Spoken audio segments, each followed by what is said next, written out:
Hey, why haven't you given me any money this month? Do you have any idea how much I need to spend? I've been swamped with work, okay? I forgot to send you the money, but I'm dealing with it now. Remember that in just 2 months, I'll be completely out of debt.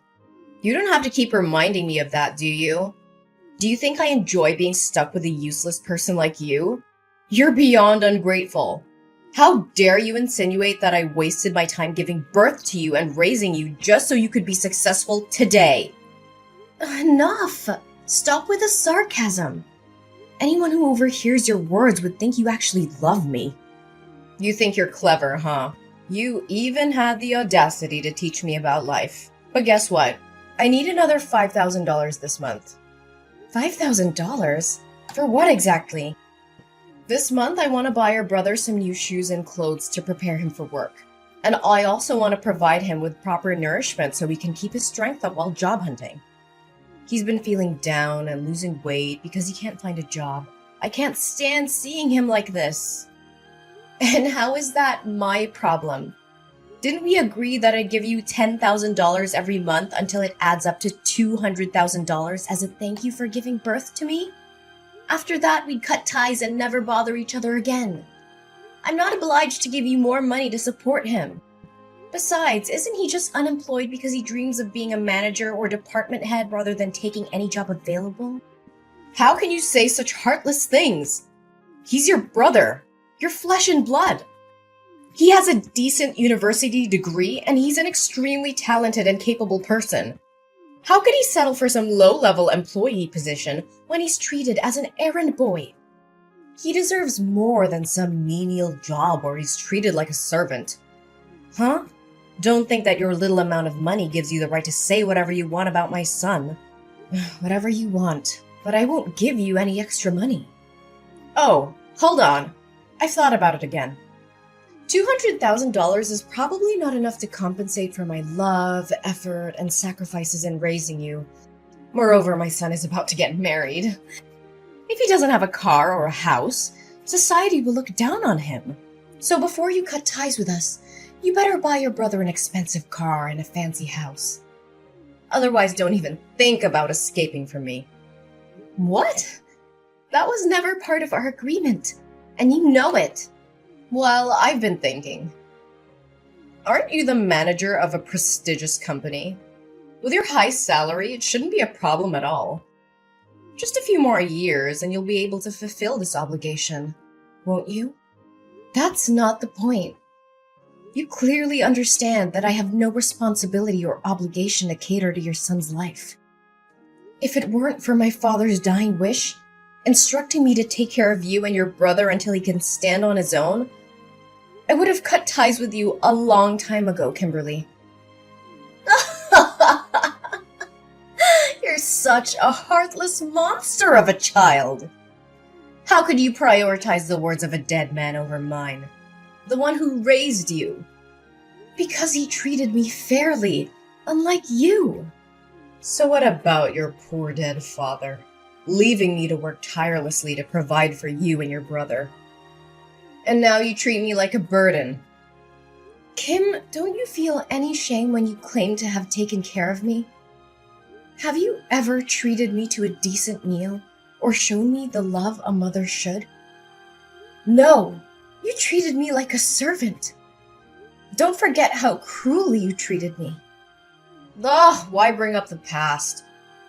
I did what I did to toughen you up, to teach you how to survive in this world. It was all for your own good. Haven't you always listened to your father? Then obey his wish. Give me money, take care of us, and provide for my son and me for the rest of our lives. Dad said, until your brother comes of age. He's already 25 years old now. When will he finally grow up and take responsibility for himself? I don't care about that. You're my daughter, and you will do as I say. You will take care of my son and help him live a comfortable life.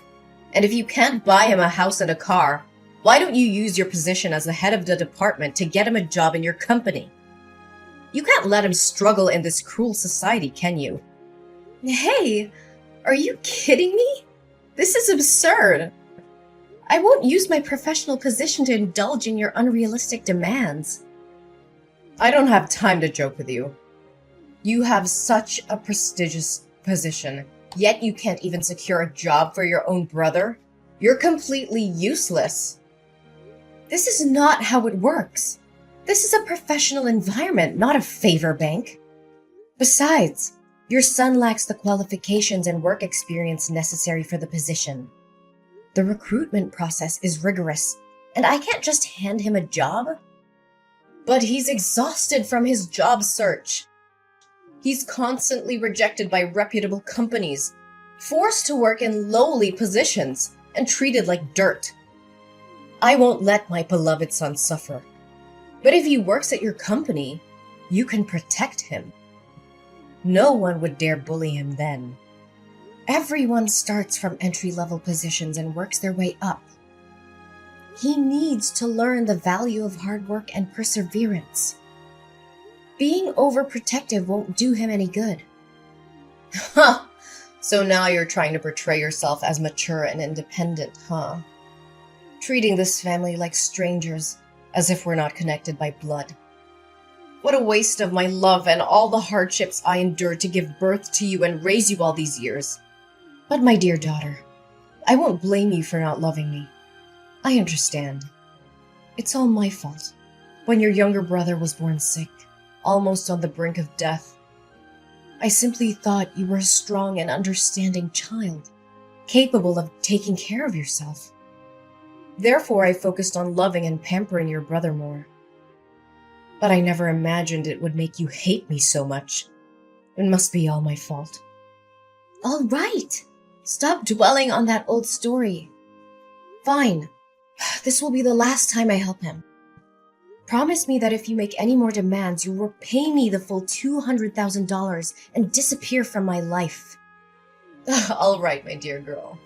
But remember, make sure to get your brother a good, respectable job. My precious son is not meant to be a mere errand boy or an ordinary employee somewhere. I can't make that decision alone. I will reach out to HR and arrange an interview for him with me and my boss. If he passes the interview, he will be assigned a suitable position based on his abilities. That's the best I can do. That's acceptable! As long as you're there to protect him, no one will dare to bully him. Make sure to tell him not to reveal our sibling relationship at work. I don't want others to make assumptions. I'm sure you also don't want your son to be labeled as incompetent and useless, relying on his sister to secure him a job, right? Fine, don't worry about it. Oh, I'm thrilled to hear that my son is finally going to have a job. I need to make preparations for him. Hey, Kim. Do you know where James is? I can't get in touch with him. Did that jerk run away after causing all this trouble? Why are you using such harsh words to scold him? Can't you see how scared he must be? He didn't want things to turn out like this.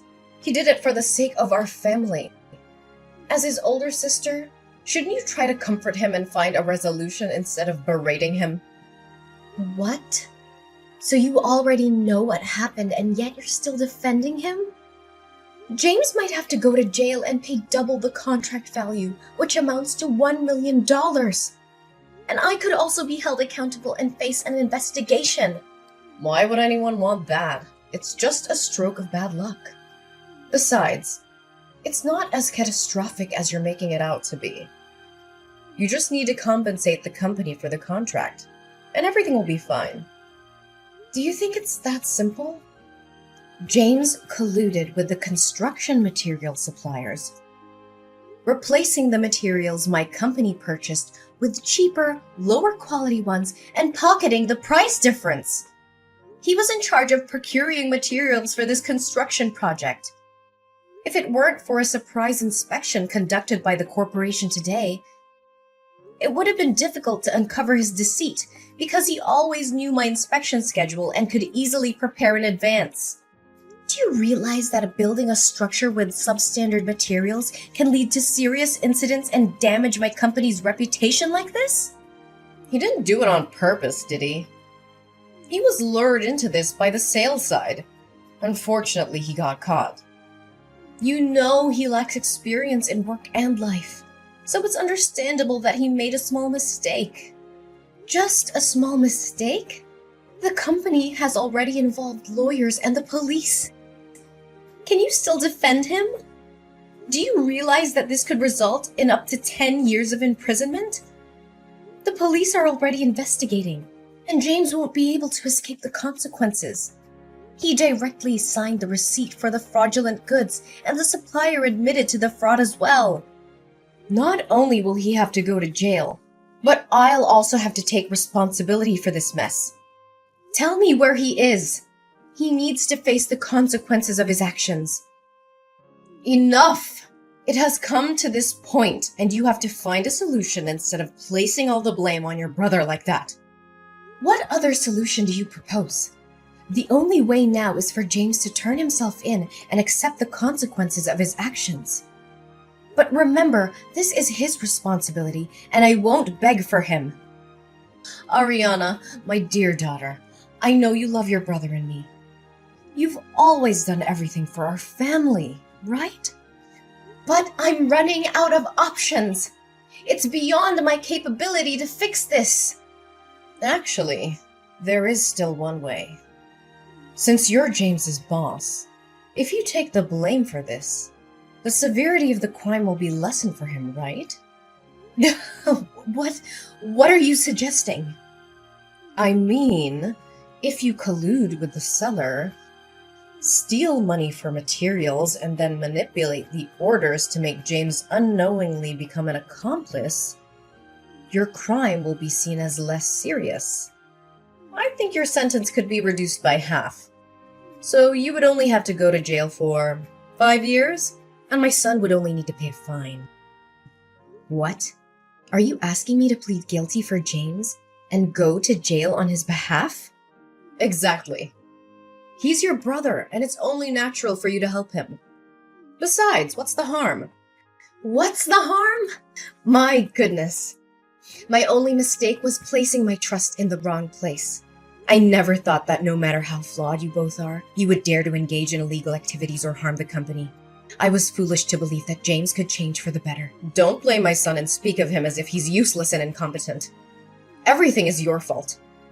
In terms of work, you haven't been strict enough in managing your subordinates, allowing such exchanges of materials to happen. In terms of family, as the older sister, you couldn't even provide a house or a car for your younger brother, forcing him to struggle with a meager salary. And because of his low income, he can never afford a house. So I suggest he find a quicker way to earn more money. So, all of this is your fault, and now you have to take responsibility for it. What? What did you just say? Are you the one who instigated James to do these despicable things? How could you? You're willingly putting your own son behind bars. I always thought you made my life miserable, but I never expected you wouldn't even raise your favorite son properly. How dare you speak to me so rudely? Is this how you treat your own mother? I can't believe I put in the effort, money, and love to raise you, and now you treat me like an enemy. You claim to have worked hard to raise me? Let me remind you, it was you who forced me to drop out of college to work and earn money to support your son's education. You said that girls would never be as successful as boys, and that I would end up getting married and becoming a stranger. So there was no need for further education. Do you remember how I had to beg and plead with you to let me continue my studies and take up part-time jobs in the afternoons? And even night shifts, just to pay for my own education and support your son? And whose fault was that? It was your father who said you should take care of us instead of him, right? You're such a weirdo. Why do you listen to him more than me? While you always favored your son, saving the best for him, buying new toys and giving him whatever he wanted, I had to make do with hand-me-downs from my cousin or items I picked up from charity boxes. I always had to eat the leftovers after your son finished his meal, and I spent my days doing household chores. Thankfully, I had a father who loved me, but he didn't have much money and was constantly oppressed by you. All he could do was comfort me and buy me ice cream whenever he saw me unhappy. Oh, don't say that. I still love you. I always think of you, care about you, and worry about you. So let me ask you this question. If you can answer it correctly, I will plead guilty for James as you wish. Fine. Ask away. I'll answer whatever it is. What day is my birthday? What kind of question is that? Do you think I don't remember your birthday? I am your mother, the one who gave birth to you. Then don't take too long to answer. September 6th, right? That's James's birthday. Ah, I meant October 15th. Yes, I'm absolutely sure. That's your birthday. Oh, well, then it must be... Stop it! I know you don't remember anything about me. It doesn't matter. I've made up my mind. You have to plead guilty for James. You're just a girl. You'll get married and become a stranger to me, and even if you go to jail, it won't matter. But James is different. He's a boy, and he will be the one to take care of me when I'm old. He needs a bright future, a successful career, and a clean record. He can't go to prison. You can stop with your nonsense now. Do you remember our deal? What deal are you talking about? If you ask me to do anything more than finding James a job, then all previous agreements, including the $200,000, will have to be returned to me. And we will cut ties immediately. Furthermore, you and James will have to move out of my house. So what? What are you gonna do, huh? I have no money to repay you, and I won't leave this house. You have no right to kick me out. I will make a scene and show everyone what an ungrateful, disobedient daughter you are. Oh, I haven't revealed everything yet. Of course I won't demand the money back because both you and James will have to earn another $1 million to compensate my company. And as for leaving the house, I won't be the one to ask you to leave. I'll leave it to the police. You can sit there and wait comfortably because the police will come to pick you up. What? Why are the police involved in this? Do you remember when you accidentally confessed that you instigated James to steal money from my company? Well, coincidentally, the police entered my room at that moment to request cooperation in their investigation, and I conveniently let them read the entire conversation. So, Kimberly, what am I supposed to do now? I can't plead guilty for your son whether you like it or not. But here's some good news for you. You'll be able to accompany James in jail and not have to worry about accommodation and food for the next... let's say at least 5 years. You... How dare you betray your own mother? Ariana, you can't do this to me! But we already cut ties. Ah, no. It's much deeper than that, Kimberly. From this moment forward, I declare that you are no longer my mother. I refuse to be associated with someone who is willing to sacrifice ethics, integrity, and the well-being of others for personal gain. Our DNA may be the same, but our values and principles couldn't be more different. How can you say such things? We're family, Ariana. You can't just disown me like that. Family is supposed to be a source of love, support, and trust. But you've shown time and time again that you're willing to betray those ideals. I won't allow myself to be dragged down by your immoral actions any longer. I choose to surround myself with people who uplift and inspire me, not those who bring me down. Ariana, please, I'm begging you to help me.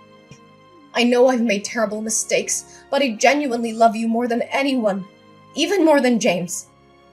You're my daughter, and my heart aches at the thought of losing you. Begging for help now, Kimberly? After all that's happened? It's quite ironic that you claim to love me more than James. Your words hold no weight when your actions have shown a different story. Ariana, please, I'm begging you to listen. I know I've made mistakes, but deep down, my love for you has always been greater than anything. Please, Ariana, I'm on my knees begging you. Don't turn your back on me. You're my daughter, my flesh and blood. Kimberly, love is not a bargaining chip or a means to escape the consequences of your actions. I need to prioritize my own well-being and the well-being of others. I'm sorry, but I can't be the one to save you from this. It's time for me to move forward without you. So here's how things turned out in the end. Kimberly and James, well, they didn't get off easy. The judge threw the book at them and sentenced them to a solid stretch in jail. James got slapped with a 10-year sentence, while his dear old mom, Kimberly, got a solid 8 years. Ouch. As for me, well, I managed to dodge that bullet. The investigation cleared my name, and I was found innocent of any involvement in their shady schemes. Can I get a hallelujah? It was a huge relief, let me tell you. No bars for this gal. But you know what? I decided it was time to make a fresh start. I couldn't stay in that house anymore, with all the memories of deceit and betrayal lingering in the air. So I packed my bags, sold that place, and bid farewell to that chapter of my life. Good riddance. I landed in a new town, ready to hit the reset button. And guess what? Fate had a little surprise in store for me. I met someone special, someone who saw past the scars and the baggage I carried. They loved me for me, flaws and all. Talk about a breath of fresh air. Together, we embarked on this crazy journey called life. We laughed, we cried, and we built something beautiful. It's amazing what can happen when you let go of the past and open yourself up to new possibilities. Love found its way into my heart, and I couldn't be happier. So here I am, sipping my coffee and reflecting on how life can throw curveballs at you. But hey, I made it through. I'm stronger, wiser, and surrounded by love. The darkness may have tried to bring me down, but I emerged victorious, ready to embrace the future with open arms. Here's to new beginnings and writing our own happy endings. Cheers!